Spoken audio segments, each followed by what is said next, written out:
যেমন বেতাল জাগানো।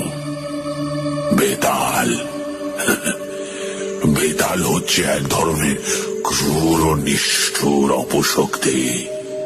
তার মারক ক্ষমতাও অমোঘ। একবার জাগ্রত হলে কাজ শেষ না করা অবধি তার নিদ্রা নেই। আমার গা শিরশির করছিল। বললাম, আর যদি কাজ শেষ না করতে পারে, যদি বাধা পায়? সন্ন্যাসীর চোখ জ্বলে উঠল। বলল, বেতালকে বাধা দেওয়া খুব কঠিন, প্রায় অসম্ভব। কিন্তু বাধা পেলে সে ফিরে এসে যে তাকে জাগিয়েছে তাকেই হত্যা করে। এসব আগুন নিয়ে খেলা।